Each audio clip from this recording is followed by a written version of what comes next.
আসসালামু আলাইকুম প্রিয় শিক্ষার্থী। আজকের এই পর্বে আমরা দশম অধ্যায়ের বোর্ড অ্যানালাইসিস নিয়ে আলোচনা করব। তো আমাদের দশম অধ্যায়ের দেখো যে দশম অধ্যায়ের নাম হচ্ছে যে জাতীয় সম্পদ ও অর্থনৈতিক ব্যবস্থা। তো জাতীয় সম্পদ ও অর্থনৈতিক ব্যবস্থা থেকে আমরা যদি কি দেখো আমাদের বোর্ড অ্যানালাইসিস নিয়ে আলোচনা করছি যে আমরা এই বোর্ড অ্যানালাইসিসে প্রায় ৩টা টপিকে বিভক্ত করেছি। কয়টা টপিক? ৩টা। তো টাইপ 1 এ রাখছি আমরা হচ্ছে জ্ঞানমূলক, টাইপ 2 এ রাখছি অনুধাবনমূলক প্রশ্ন এবং টাইপ 3 তে রাখছি হচ্ছে টাইপ 3 তে আছে কি যে টাইপ 3 হচ্ছে গ এবং কি ঘয়ের জন্য, সৃজনশীলের গ এবং ঘয়ের জন্য। তো দেখো আমাদের টাইপ 1 এ কি টাইপ 1 এ হচ্ছে জ্ঞানমূলক প্রশ্ন তো দেখি আমরা যে টাইপ 1 এ জ্ঞানমূলক প্রশ্নতে বিভিন্ন বছরের কি বিগত বছরের যত বোর্ড পরীক্ষায় প্রশ্নগুলো আসছে এই বিগত বছরের বোর্ড পরীক্ষার প্রশ্নগুলো আমরা একত্রিত করছি। একত্রিত করে তোমাদের কাছে পূর্ণাঙ্গ সাজেশন আকারে একটা কি তুলে ধরেছি। তো দেখো এখানে আমাদের হচ্ছে প্রায় একটা প্রশ্ন উপযোগ কি, এই উপযোগ কি এই পরীক্ষা এই প্রশ্নটা প্রায় কত বছর। দেখো এই রাজশাহী 24, 23, 19, 17, 15, যশোর হচ্ছে কি 20, কুমিল্লা 23।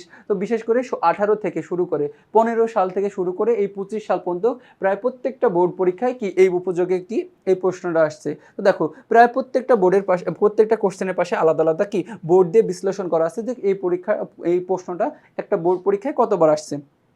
দেখো এখান থেকে আমরা কি একটা পূর্ণাঙ্গ একটা ধারণা পেয়ে যাই যে এই মধ্যে থেকে আমাদের জ্ঞানমূলকের জন্য আমরা কোন টপিকগুলো একটু ভালো করে পড়বো, কোন টপিকটা আমাদের জন্য কি ইম্পর্টেন্ট।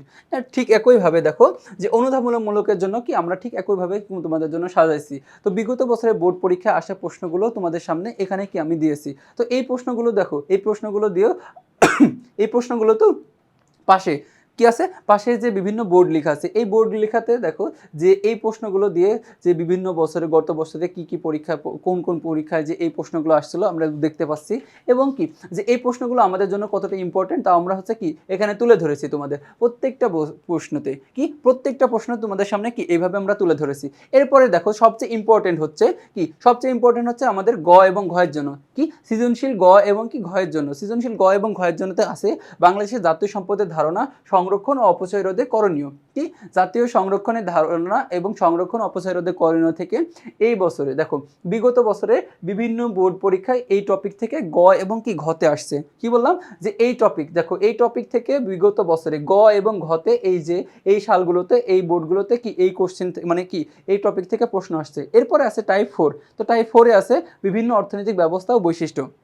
তো এই বিভিন্ন অর্থনৈতিক ব্যবস্থা বৈশিষ্ট্য হচ্ছে কি আমাদের সবচেয়ে কি ইম্পর্টেন্ট এই অধ্যায়। তো এই অধ্যায় দেখো যদি আমার গ এবং ঘয়ে থাকে একটা প্রশ্ন একটা যদি সৃজনশীল আছে এবং এই সৃজনশীলে গ এবং ঘতে অবশ্যই কি যে বিভিন্ন অর্থনৈতিক ব্যবস্থার একটা বৈশিষ্ট্য থাকবে, অবশ্যই কি বৈশিষ্ট্য থাকবে। দেখো এই যে 23 সাল থেকে শুরু করে 25 সালে প্রত্যেকটা বোর্ড পরীক্ষায় কি আমাদের এই যে এই পরীক্ষায় যে এই টপিক থেকে আমাদের হচ্ছে কি প্রশ্ন আসছে সৃজনশীল গ এবং ঘতে। তো দেখো এখানে পূর্ণাঙ্গ একটা কি সাজেশন আকারে তোমাদের আমরা এই বোর্ড অ্যানালাইসিসটা কি তোমাদের সামনে আলোচনা করেছি।